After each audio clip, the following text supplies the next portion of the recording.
it's on my watch. That's the other one on my watch list. Yeah, dude. He is a true generational talent. He's touted since high school. He's the number 3 pick behind Arch Manning, who has blue. Anyways, that's 2 years from now.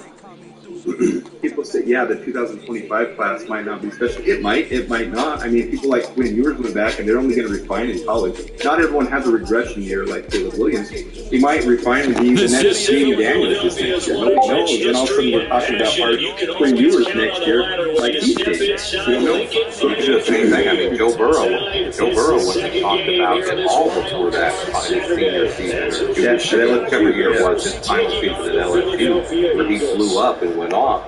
If you put a guy like Quinn Ewers or someone else that returned, there's a lot of other quarterbacks who could propel themselves up the draft boards next year, 2026 as well, 2027. Those are going to have special quarterbacks. So it's about making this team better overall. And it doesn't prevent us from taking quarterbacks at other picks. I mean, there's other guys in this draft too. Even if Ryan Poles falls in love with Bo Nix, and Bo Nix falls to the end of the first round, we had acquired a second-round pick from trading down earlier. And he's like, you know what? I'm going to give up something else and move up and take Bo Nix to the end of the first round. Fine, do it. Let Bo Nix, at least let a quarterback, if you're going to take one, let him come in and step behind Justin Fields for a year at least. And then if Fields takes us to playoffs, oh well, we got another quarterback trade sitting in our back pocket. So there's a lot of routes we can go that don't revolve around taking Caleb Williams. But what you just said, nailed it. You only have 2 starters on the team that are first round.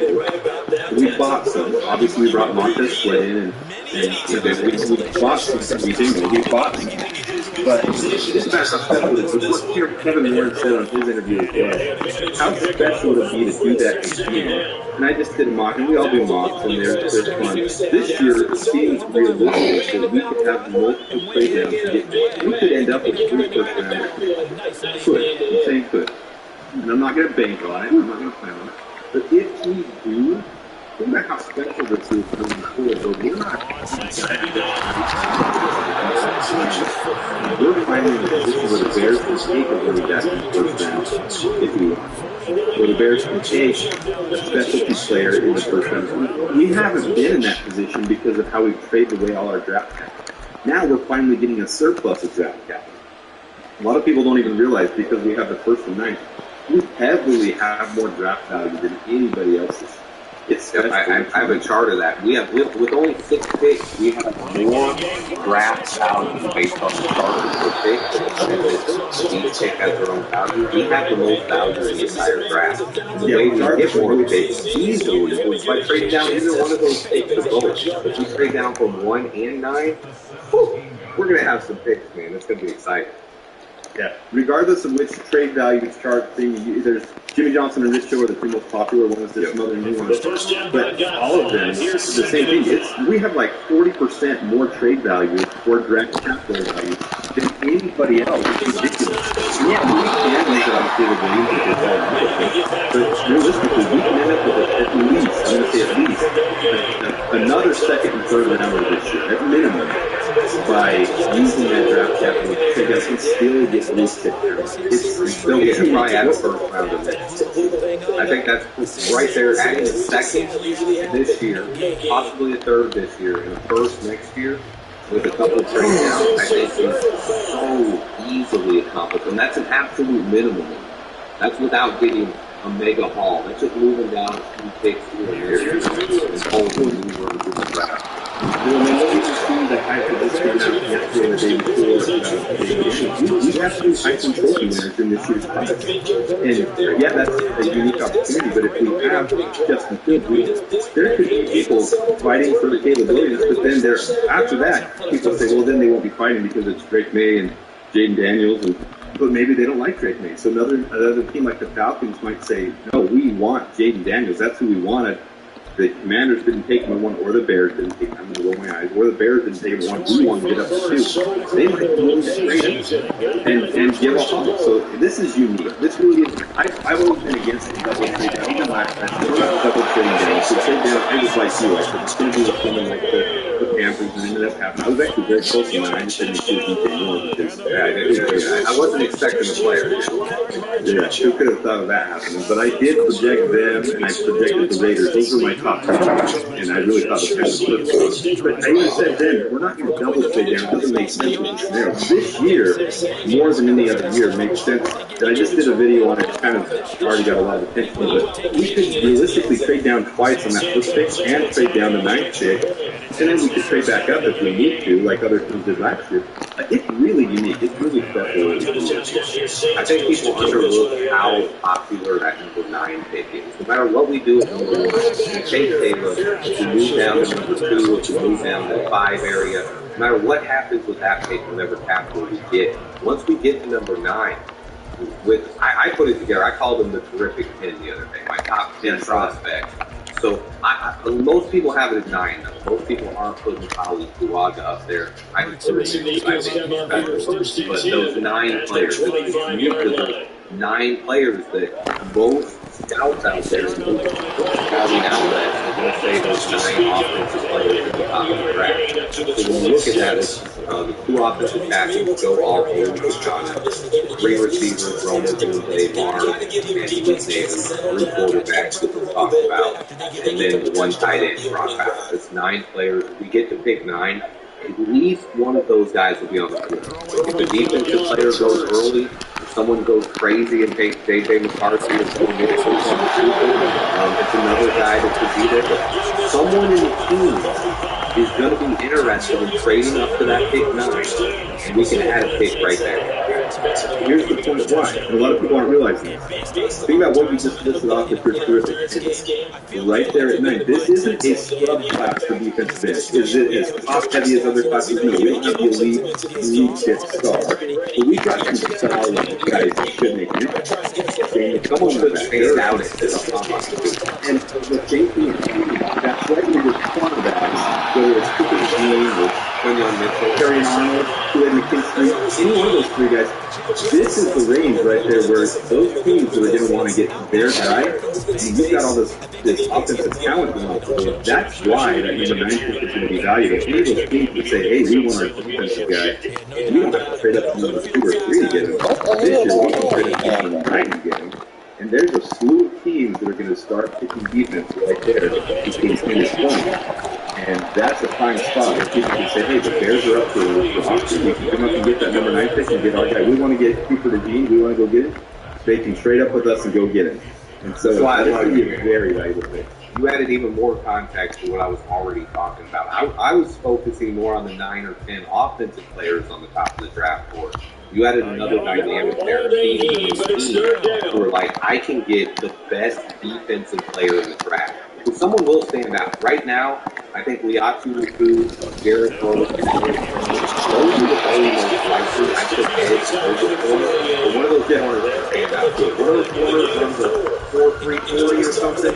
One of these teams will be like, I love what I saw on tape, and he's a 4.3 guy. Yeah, let me go ahead and trade up a couple spots to get him. So that number 9 pick is extremely valuable. I think that's why I even want even more to trade down from number 1. You can trade down from 1.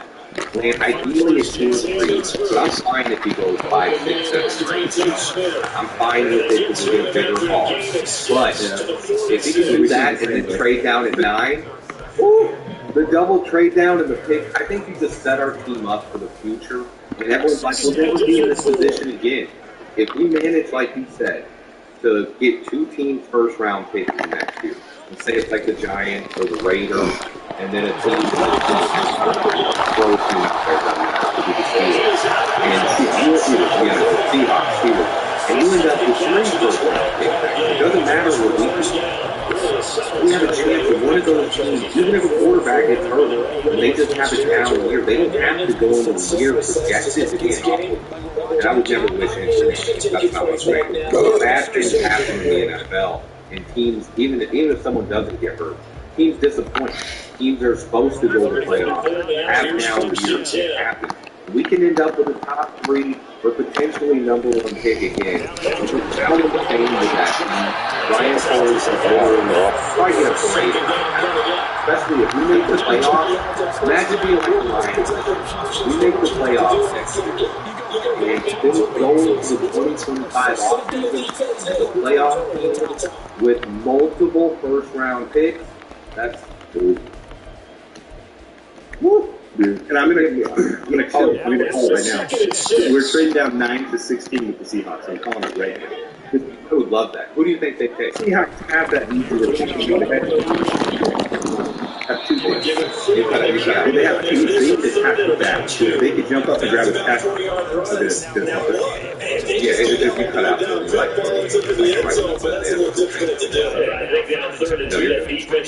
yeah, they have the Seahawks have two huge needs, and they could trade up for either one of them. They need a tackle bad, and their defensive line, they could come up and get Jerjon Newton, or they could get any one of the three defensive ends that would be available there. And if a defensive end doesn't go before 9, and they're in love with Leatu Latu or Jared Verse or Dallas Turner, any one of them, and they say that's the one guy we want, they could absolutely pick, and they have the capital to do it in their position to do it. And I'm going to call that one. I love it. For the Seahawks, that's right where I think it's working. I always tell you guys that 16 would be the most perfect spot in the world to take Jackson Howard John. Because the three teams I have is most likely to grab him. Some of the next 4 picks with the Jags, the Steelers, and the Steelers at 20. And then you put the Dolphins at 21, and the Eagles at 22, even though they had Cam Jurgens a couple years ago, they're still replacing Jason Phillips. Cam Jurgens was playing guard. This was a guard, but he could easily shift back because he was drafted. Yeah, I believe that. But if Jackson Powers Johnson fell to 22, they're another team that's very likely to snatch him. So I think he was between pick 17 and 22. So, hey. Yeah, historically, this is something I was just doing research on. The highest I've seen a center go was 14, and that was back in like 1970. And there's 4 number ones in the league right now, and the highest they've gone is 8. So we have an elite guy, but that's the thing with Jackson Howard Johnson. I've been pounding the table with this. He is so rare. I'm doing that research right now, looking back. He has one singular number 1 one sack hit or hurry combined, and it was a hurry. It was the lowest variety of zero sack. But that's the thing about it. Look at it.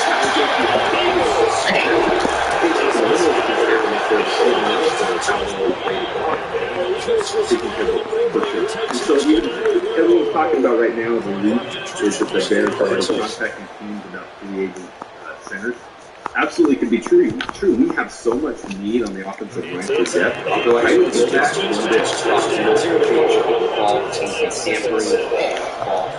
but I do think they will bring in a free agent center, but I don't think that's how it's draft. Yeah, that's what I was just going to say. Even if we go out and sign Blake Secondary or even Connor Williams, who I am a huge fan of, because a lot of fans don't realize if we do sign him, he's probably going to take a discount on this first year. He's going to take it $6 million instead of $15 million, and the other 3 years will be $15 million. So we get it for cheap, and then we could bring in a rookie center to bridge the gap, or that center can help play where Nate Davis is, because I don't think Nate Davis is a lockdown long-term player. You talk about Nate Davis. I think he does it right now. I don't think he can play for half, possibly more of the season. So if we draft a center like that, even when Connor Williams comes back later in the year, he could come in and take Nate Davis' spot if Nate Davis is struggling. If our center is playing well, Connor Williams is able to play guard as well. He played guard back with the Cowboys. I've seen him do it. He's a guard center type guy who's now transitioned into one of the better centers, but he can also play guard as well. So that's an interesting name. I love that. Oh, and that's the biggest thing you need is the depth. Those guys are interchangeable. Yes, not every guy can make that transition, but those guys are interchangeable. So we need the depth. When we look at Kyrie Carter as our backup right now, the Bears are just deeply lacking in that position. So if we take a first rounder in Jackson Howard Johnson and we still sign a free agent, that's a big free agent. I'm saying we still out and get a huge game. We get Blake Fishenberry or we get Connor Williams. We get a top one and we're paying for it.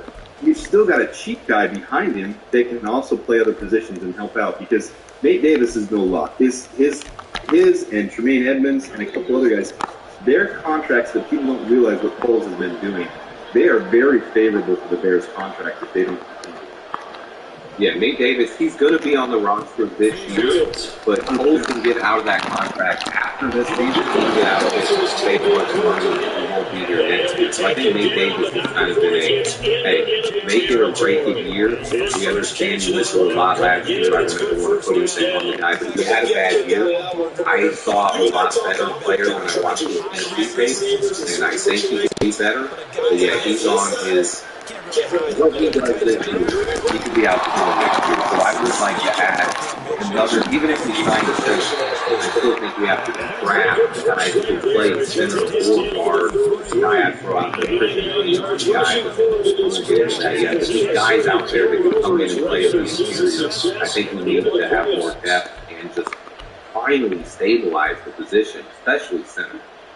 Well, when you talk about this team and the roster and where they are right now, a lot of people don't do those deep dives into where they are. Our biggest lacking need are number one at wide receiver. And people go, oh, we have DJ Moore. We have one wide receiver. And I'll send you a chart on it. But the drops this team has gone through, the separation is ridiculously low. If you take DJ Moore and Cole Kmet, yes, we're elite. We'd be in the top of the league. But if you take those two out, we're scrubs. So we need depth at wide receiver. I expect us to take at least 2 to 3 between free agency and the draft. And the same with the offensive line. I expect 3 additions at minimum on offensive line between free agency and the draft. And I really think all 3 of those will be through the draft with where we are currently with our roster. In free agency, I just don't see the same thing being added. Possibly a center, and I see that happening. But I do expect a guard and a center. I would hope that we draft a wide receiver. I do think there's a couple talented wide receivers who can flip out there. You're talking Michael Pittman or T. Higgins, but I think the odds are probably against them getting there. Or I'm not paying them the money they want. I'm not talking big money guys in wide receivers because a lot of people don't realize the $50 million we have, even if you add the Eddie Jackson and the Cody Whitehair money to it, that's roughly between 20 and 24 million, depending on when you cut them freezing first, first. That money, that $70 million doesn't go very. And I did a video, it really doesn't go far. When you have to re-sign the guys 2 years, and you have to fill other positions, you can't go out and get a top-tier wide receiver and try to build this team the way we need to and still have the cap flexibility for future years.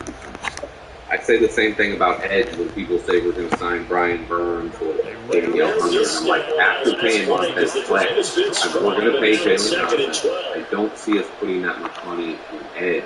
So are there some wide receivers that you like this year in free agency that are kind of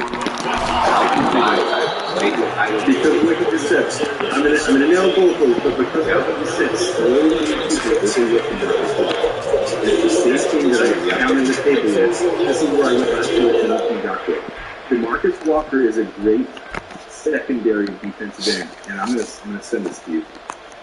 After Tez came here, the Tez effect was no more prevalent with anybody but DeMarcus Walker.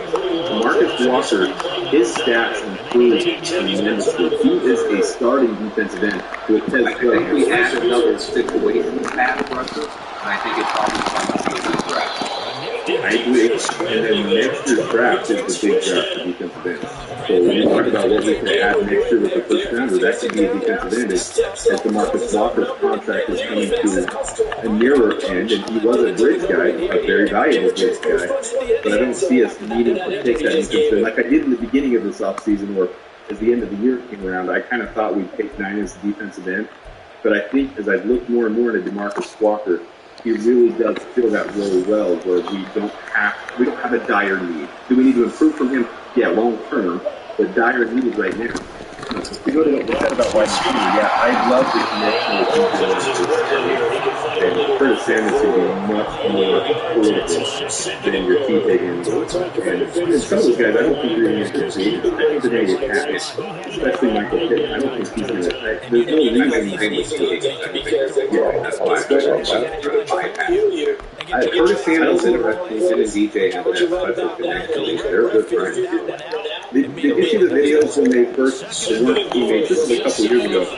But they would hug each other in the tunnel before the game. You see the video when they were in Carolina. Yeah, well, and then when they were with Curtis Samuels, They gave an imaginary hug. And they did the imaginary hug. Yeah, that was, they both did it. Yeah, it was good. I do want to touch on that DeMarcus Walker point, though. That was great there, because I'm kind of not the same way that you just said it, but you kind of went to put me on it. I've been kind of leaning away from defensive end at 9. While early on in the process, I thought, look, we need a wide receiver. I wanted Marvin Harrison. I trading down. And then with 9, I was always thinking, Jared Verse has been my guy. I love Liaquila too. He's a guy who can't set the edge, which is what Eberflus wants. He's a better pass rusher than Jared Verse, but to me, Verse is a better fit. So all along, I've kind of connected him to the Bears at 9. But the more I get into this and dig deeper, I'm like, man, I don't really want a defensive end at 9. And I think you make the point there a lot. DeMarcus Walker is good enough to do the job there. I think we could probably add someone in the second or fifth round to come in and be a situational pass rusher. Hope DeMarcus Robinson develops as well. And we can maybe sign another value guy like we did with Rasheem Green or somebody this year, hopefully that has more of an impact than Rasheem Green does. But you're right, I don't think that's as big of a need. Wide receiver's huge. Singer's huge. I think guards really moving up that list. We need 2 guys at least on the interior that are starters worthy, and then another guy who can probably come in and play on the bench. So those are great points why you guys. Yeah, I'm done with Dominique Robinson. Yeah. I don't know what Holes is, though. I don't know what Holes is. Here's the difference, and a lot of fans don't realize this because they don't see where the transitions come. If you look at the roster from 2021 to 2022 to 2023, it's significant, the improvement each of those years with the quality of talent. We had those 7th and 6th rounders on Bull's first year of drafting out of necessity. A lot of fans look at mock drafts and they think 5th, 6th, 7th rounders. They might make the 50%. The reality is your 1st and 2nd rounders should be the guys you expect to impact your team. You want to build depth in those middle rounds. And the good teams hit in those middle rounds, third, 4th, and sometimes 5th. 6 and 7, usually special teamers or depth guys. But in those first drafts and polls, it was necessity to go back out of the we had to, Dominique Robinson was out of necessity, not because he was one of the top guys that we stole at the end of the draft. He was a necessity piece that we had to have. Same with Kyrie Carter. I mean, same thing with, the players that we get in those late rounds, we've had to play them. Now we're getting to a position where we don't have to. We can take higher quality prospects. You're dead on with it. And while you're saying this, you guys need to be feeling the while I'm recording with Adam, we actually have some trades from the Bears, and so we're going to talk about this. The Bears, according to Adam Schefter, are releasing Sobel guard for the Whitehair. After Whitehair spent the past 8 seasons in Chicago, the Bears want to give him a chance to sign with another team before free agency begins in March. I think we all saw this coming. I think this is something that's really been written on the wall for a while, but it's going to be a big cap savings for the Bears. And Cody, I wish you the best days of all time. Cody, I'm going to pull up right now. If we were designating a pre-June 1st, this would save the Bears $9.15 million, 4.1 dead cap hit. But there's a new rule last year. The NFL allows teams to designate 2 players that they cut before June 1st as post-June 1st designations. And if they do that, which is most likely, that's going to save the Bears $10.25 million and only $3 million dead cap hit. This is over $10 million in savings, baby. Hey, right? Just so talking about it. Yeah, just so people know, the $4 million is going to be either way, but it just defers $1 million from that to next year. Either way, it's a move we knew was coming. And good for Cody. Hopefully he goes somewhere and still has a chance to back up. He's getting older. He served a purpose with us, but that shows exactly what we're talking about. We need a much stronger center and middle of our interior offense, for sure. I think look at Swiftly with the breaking news. Hey, I got a DM from you. I got to give a shout out to my guy Chicago John. This guy DMs me stuff when it happens on Twitter because I don't check my notifications enough. I'm not sitting here checking my notifications. The DM pops up. I'll get out the breaking news. Wait a minute. We're always down for that.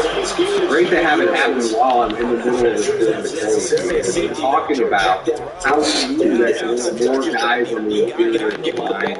Adam Schefter said, hey, let's go ahead and get this out there for my guys. I can kind of see that now, but I think we definitely have to sign no matter what. Even if we're Rasmus, we still need to sign one in free agency. To me, preferably, the guy who could play center and guard. What Cody Whitehair was supposed to do, or Cody Whitehair and Lucas Patrick, but actually capable of doing it. With that, I'm going to say one of these top-tier guys. I don't want the mid-level guys. Andre James would be fine, but it wouldn't blow my socks off and make me excited. Lloyd Cushenberry, Connor Williams, that would get me pumped. Those are two guys. And the reason I say that, this is the analytical stuff I do. Their sack hit hurries, they only allow that about once every 30 plays, every 30 passing plays. That's the top of the league. For example, Braxton Jones, we do a lot of research on him right now. He's allowing a sack hit or hurry once every 13 plays. So there's the knock-on. And there's the reason I think we could add some tackle depth. He's the same as DeMarcus Walker. He's doing a good job. To me, if your guy goes below 10 on sack, hit, hurry, pressure, let's just say pressure. I use sack, hit, hurry because it's an analytic that I use. Your top guy in the league, 10 schools, 31.6, so once every 31, nobody's even close to it. DeJuan Jones, the best rookie last year, once every 20 he played really well for the Browns.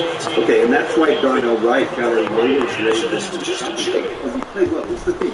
It's not all about stats. You look at it on tape, he's taking on double teams and trying to penetrate against the Raiders and using one hand. No timeouts. But Darnell Wright was once every 12.65 solid as a rookie, especially. You want to see that come up in the playing rate. But you're good offensive once every 20 plays. Your elite ones, nobody's upward Penny Sewell. That's just ridiculous. And he's also a great run blocking. I mean, he's just, if we had Penny Sewell, I mean, pay that man $50 million on the line. He's a monster. Because it's ridiculous what he does for them. We never see Jared Goff in the same situation that Justin Fields is. That's the difference with what a line makes. That's the point in counting offense. We've got to focus on that issue. The line is something I don't even talk about. I feel like I talk about too much. Justin Fields only had the same starting five. Never for 3 games in a row. It's tough to have any kind of success like that when you have no continuity on the line. So I think the offensive line, even though I am happy with the way it's being built, and I'm higher on Braxton Jones than most, I still think we need talent inside that interior. I think at least 2 starters and a reliable backup guy that can come in and pinch. Because we all know Kevin Jenkins is what about nothing. He hasn't proven he can stay healthy yet. I think he can't.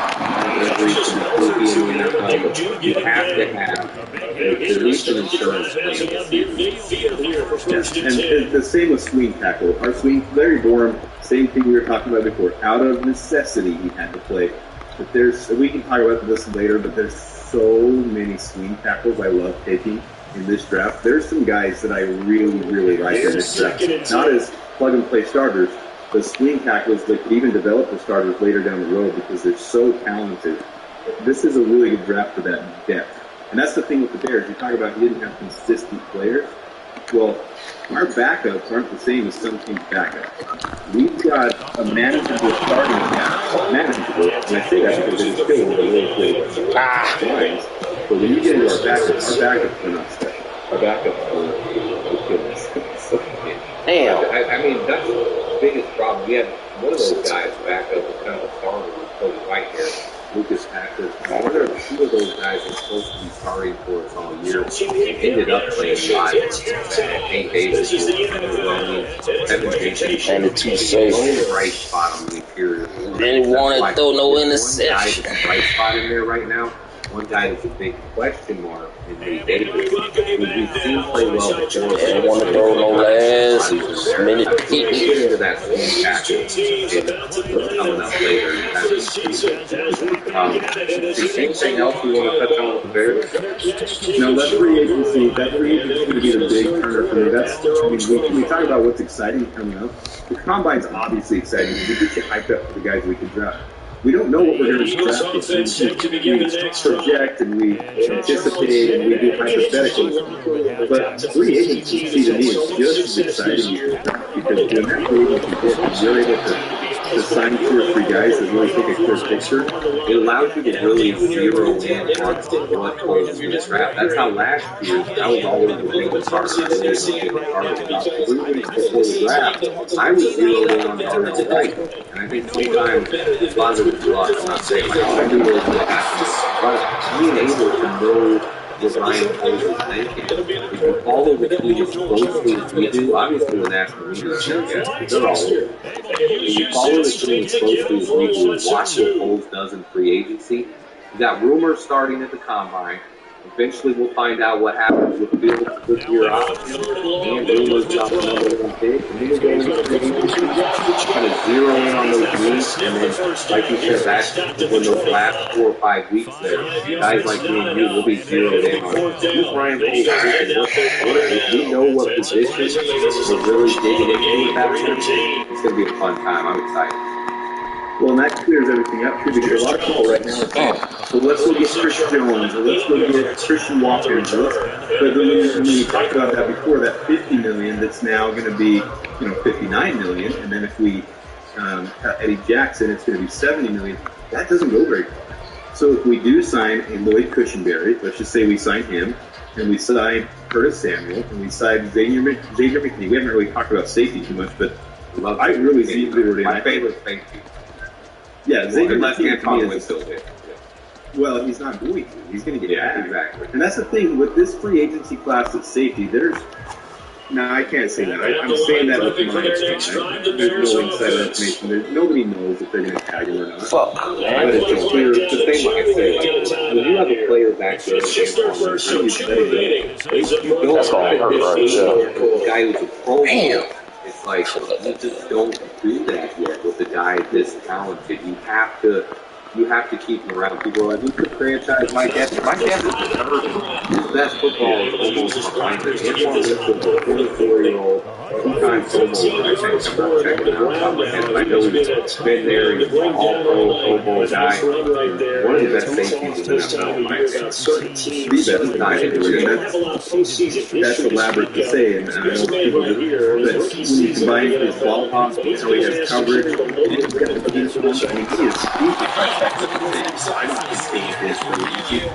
Xavier McKinney to me is the clear choice for the value we can get for him and for how he's had a resurgent year this last year.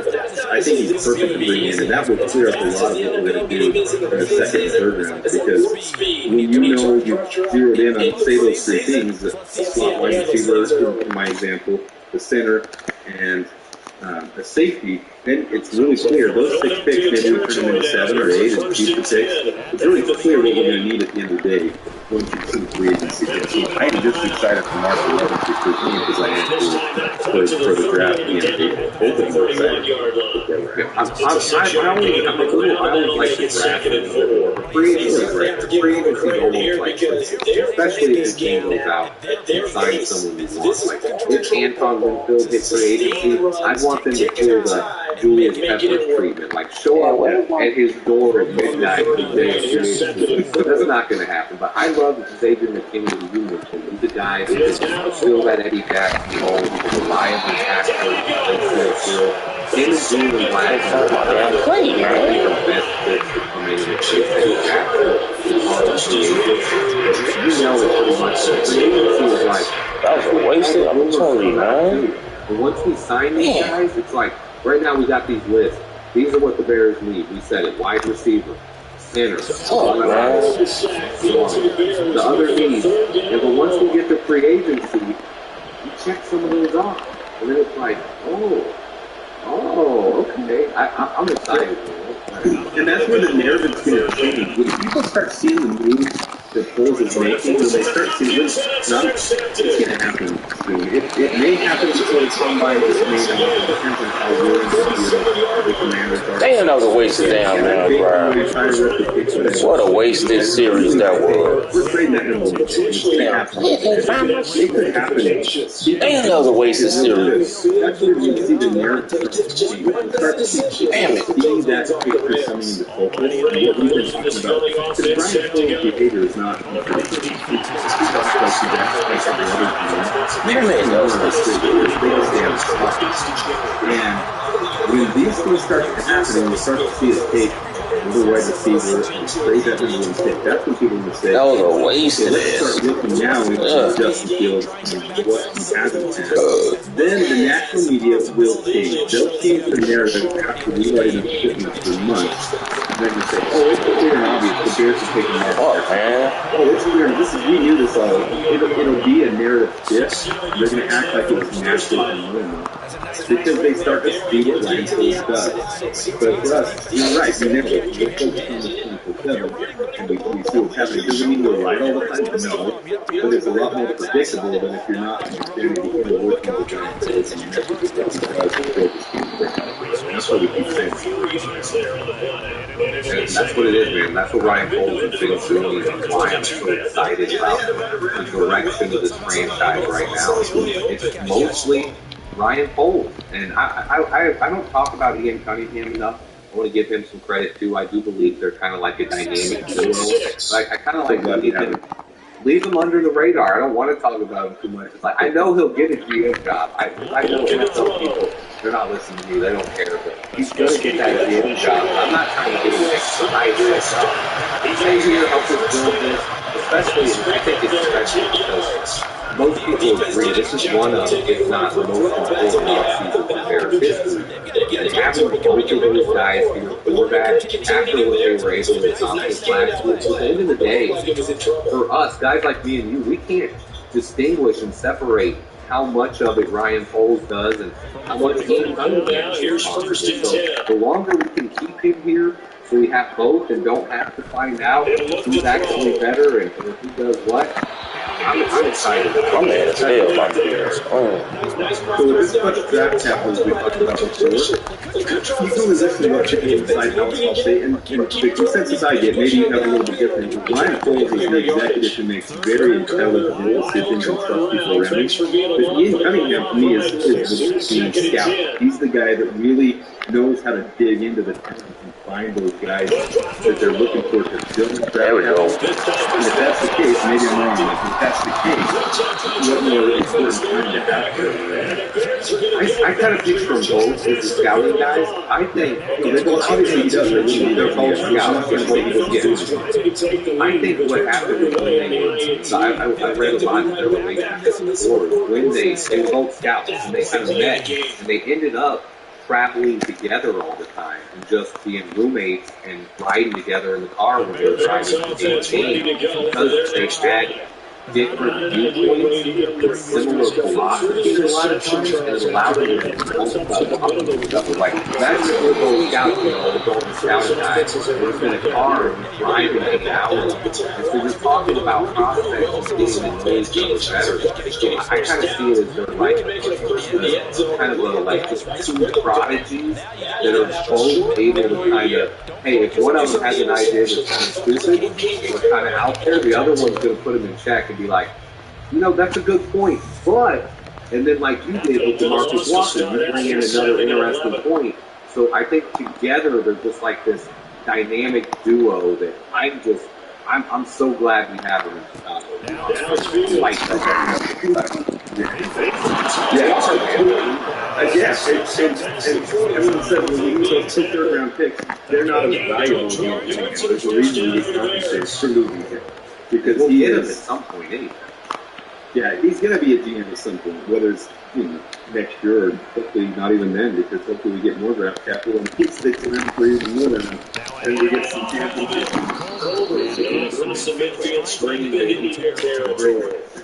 Adam, I absolutely love you. We still got to talk about draft prospects a little bit for the we're going to wrap this one up. I just appreciate you coming on here, man. Obviously, one of the coolest dudes out there, most analytical, thoroughly think things through, and just a great Bears fan. And I like to call these people that are watching the best Bears fans out there, and you're one of them, man. And that's what we all are. We're Bears fans that want the Bears to win. We don't like the stupid narratives that the national media throws out there and regurgitates back and forth because they can't think of their own thoughts. So we like to give you a little something that's a little bit deeper. And man, I'm so happy I got to talk to that. And now we finally work with people. This is a blast for sure. Props to you, Swifties. You are the reason that I like to do this type of stuff. And just sitting here chatting football with you, it's a blast. So hopefully some Bears fans are able to enjoy this and get a different perspective than what the national media is pumping out there. Because it's constant, and you do have to push it out a little bit. Hopefully we'll give you a little different perspective and some things to chew on. But either way, all Bears fans want the exact same thing. We want to be hoisting the Lombardi, and we want to be celebrating having our time in the sun and being able to enjoy it. It's coming. I really do think we've got a new wave in Chicago. This isn't the same old Bears. This is the new regime of the right coach. And so it's fun. Thanks for having me on the show. I really appreciate it. It's been a lot of fun. I'm sure we'll do it again sometime because this is it. Hey, bear down, everybody. I'm so glad to have you on. Bear down. I love bear down. It's become my thing. The purposeful direction we're headed to there. So when that comes into play, it happens. This is what happens when I shit it, like I was just telling you about. And then I have to stop and start again. I did that earlier. I was going about something with people went to something and I was like, what was I? Like, yeah. What are you talking about? Now I don't even know what we're talking about. Misstep on that last play because the drive has been strong, but now it's 2nd and 12. Now the first drive set up the quarterback's out here. And he'll find his way down right around the 12. They wind up getting 3 on the keeper there, but it leads to a 3rd down. They've been able to prove the ball really well in the run play entire game. Somebody who can make a play for a quarterback, and then we need more help on the interior of the offensive line, another edge rusher, a free safety. So what are your thoughts heading into free agency? What do you think is the biggest? Yeah, I think we'll try to rank which ones are biggest. I don't know. I just generally figure out what their main needs are, and then you go about trying to figure out where you can go to address them. Which ones can you address? Get creative, which one we go out and address. Get a draft. Not just about what the creative class looks like at center, what the creative class looks like at edge rusher, and what the draft class looks like at those positions. If you feel comfortable about being able to stall one of your needs in the draft, then you don't have to overspend with free agency. You don't feel like this is a good year for center. You don't think it's a good year for edge. That's big. You got to look at free safety, and you got to look at free agency and try to find a veteran to fill those needs. Because as you go through and figure out what your needs are, you compare that to what's available and see those 2 different passes. Got it!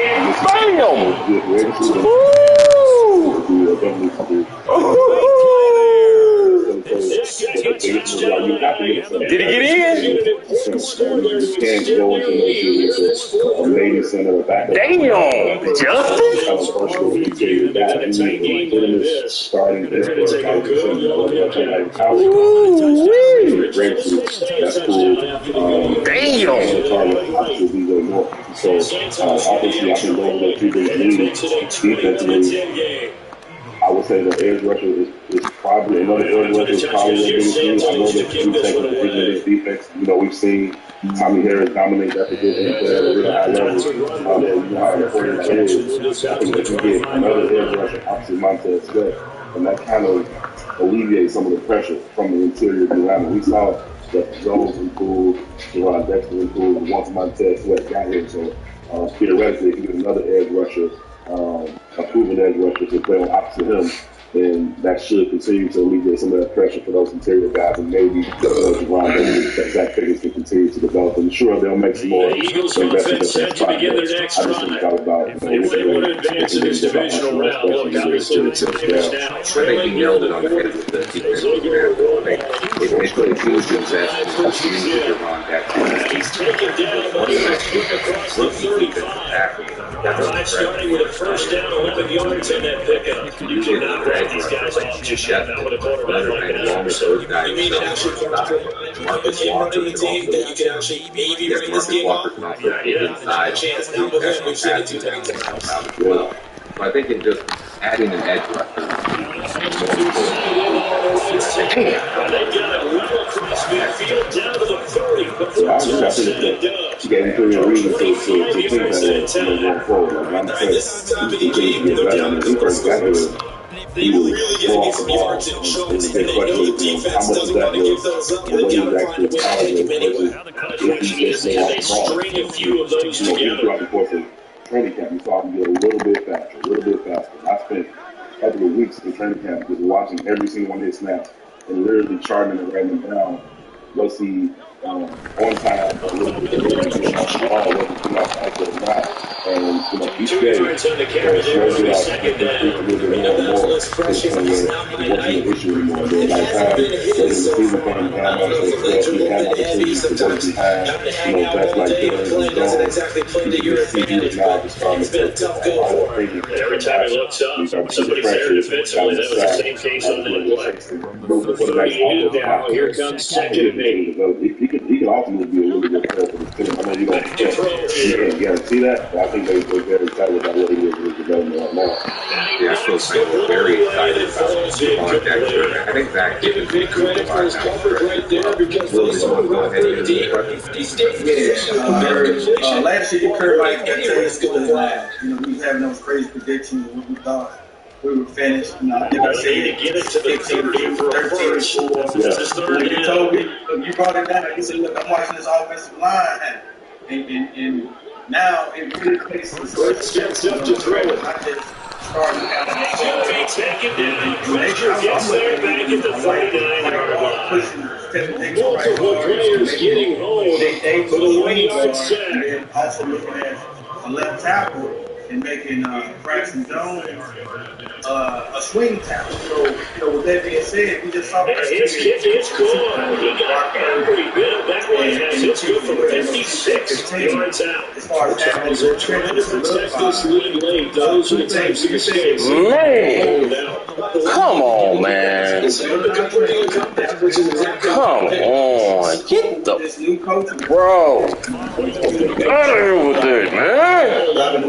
Right there in the first down run, he gets maybe 3.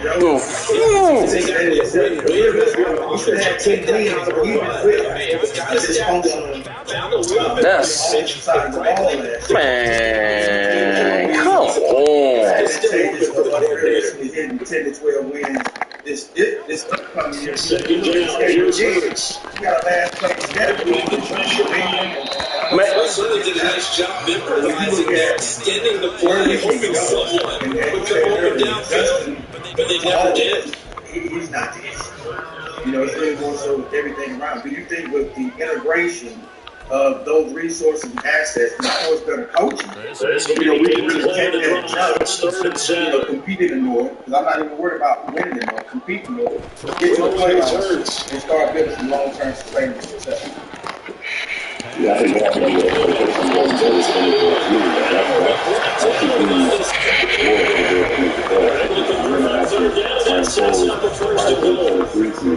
How many, what percentage of the holes on the roster do you feel like he'll fill?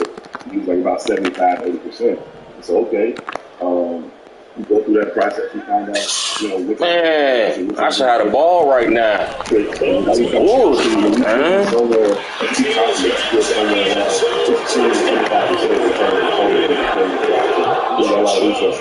Man, that's some bullshit. Field goal, roughing the passer, man. Roughing the kicker, bullshit, man. I think that should be, what the shit ain't right, bro. 11, 12.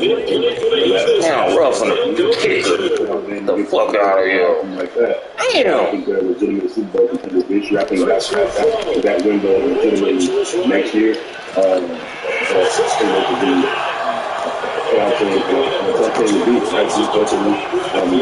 Man, that's some bullshit. Wow. They do them at the crib. They outplayed Minnesota and beat them at their crib.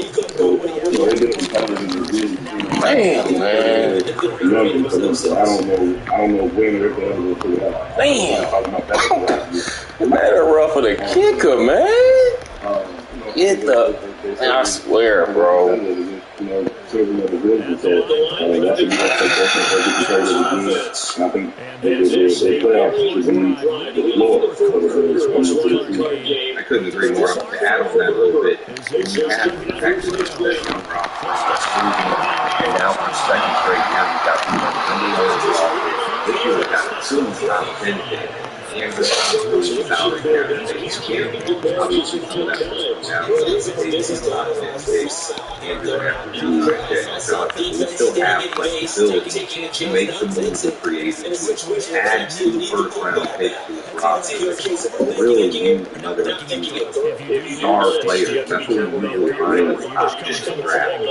It's an exciting year, and I think you're right there. This is a team that is 7 to 16 system. I think that older point continuity is going around what we had going in the last week. Trying to take that into hopefully that we all have to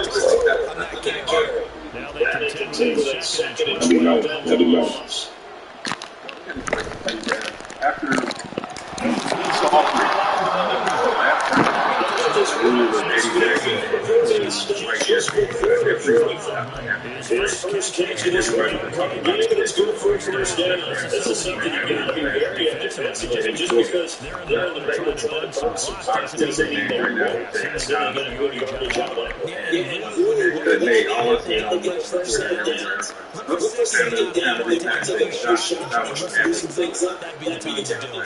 Philadelphia to your territory now. Here's our first and 10. Do you think it's more advantageous to sign him to a deal that may be record breaking or record setting for the QB position, or do you think they should go ahead and go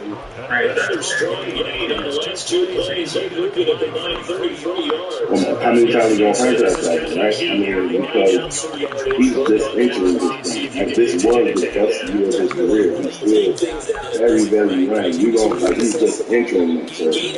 So to not have the expectation that he's going to be the elite level corner for at least the next 4 years of the list of the contract extension would be crazy. I know we always talk about, resetting the quarterback market, any market for a player. That's what happens every year. Whoever is the last point of the last elite player gets signed in any given position is going to reset the market. This is what it is. Each year the price go up. So, he might set the record this year, and then the very next corner that gets signed, they set it again. So, this is what it is in terms of that.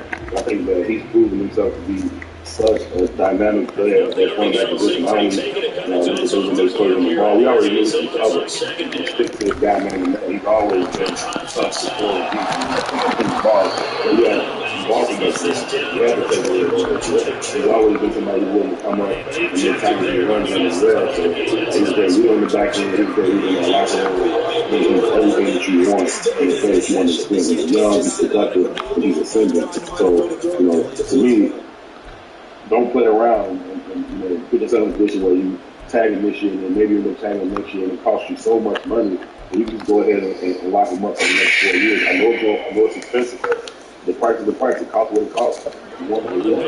Play it, make it in the business. It's going to cost. You got to run your home run. You got to respect them. They play on players and get this play done.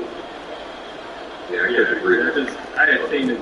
Sorry, I just seen it thrown around so often. Oh!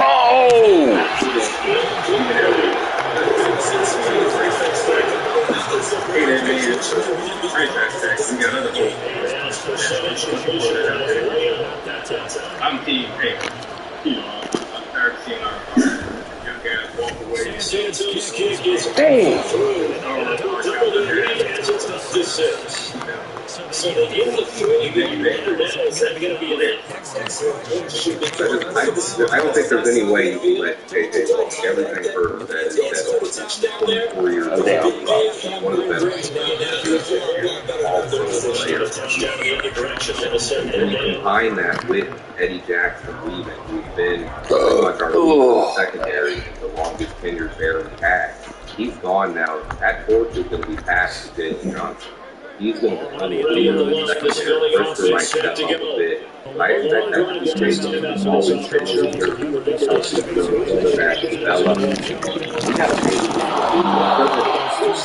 always been here. The market, the new position, that could be going to be set again next year. And as long as you try to buy the deal, trying to get yeah, baby! Got him! That's my play. I knew that one. That's my play, baby. Angle route, baby. Angle route, baby. He comes out and has an even better season this year. That's my play right there. That's my baby. Will reset the market, and then hey, he's going to want to be up there again. So just get it done as early as possible. Pay him even take the time up front. Make it front loaded. Give him a little bit of the one down. I like her saying, Fuck it. Take it in. Take it in. Score, bro. I don't got time to be wasting no clock, bro. Zero chances. He's going to get him I don't got time to be wasting no clock, bro. I don't know what it's still got. He's another great year. I don't know if he's going to get him 4 or 5. I usually don't know types of players. But we talk about players who got in the second round, but you developed a senior, 24 years old, like that's a situation where it becomes a bit of a no-brainer. Let's possibly get this thing done.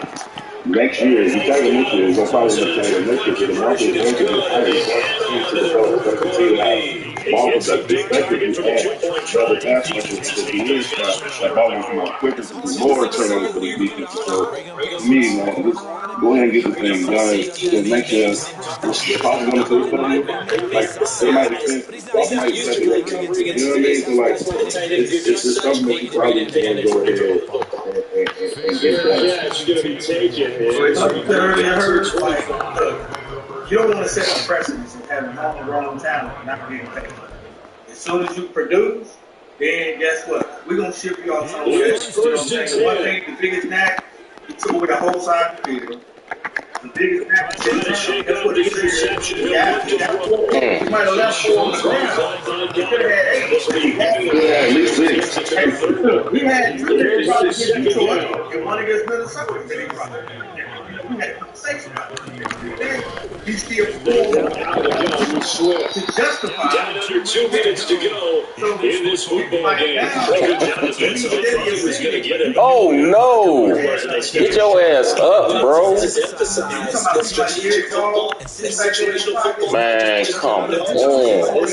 Defense understanding, as you noted, and making sure they didn't get you put the additional heat. Oh man, I hope you. They'll try and run here.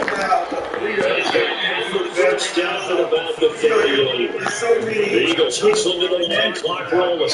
Get the deal done. Like Swift said, the next 2 years, don't hit front loaded. You know, 4 years. First and 10, it's Hurts. He's going to get the good Swift down. That's what feels like.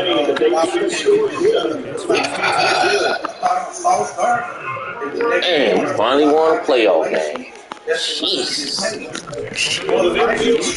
He got on too.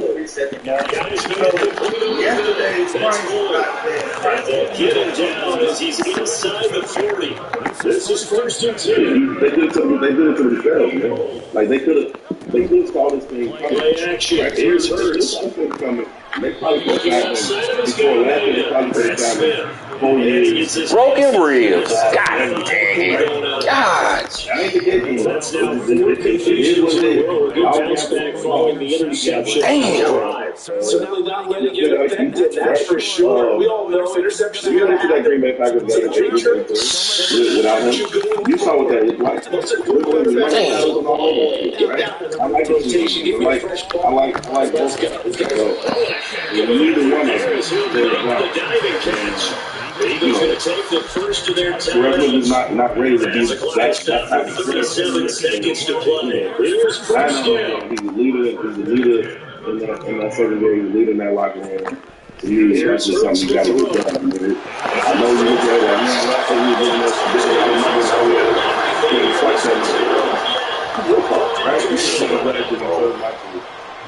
now that's just what it is. So, you know, sometimes you gamble and win, sometimes you gamble and lose. They lost, but I mean, they still won. They got all 4 points. Perfect 2 killer points there. One, just be good. You can't let a guy get back to it. Bird was there to press the last. Damn, that was close. Someone might have been for a basket if he was worth the same contract. Shit. Trayvon Diggs got it. He said, no, I'm not that player yet.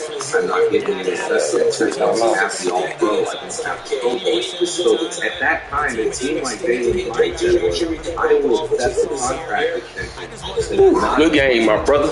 Good game, brother. But Bearton, he went out there and got that all-pro we were talking about. He got the interception. He got the Pro Bowl.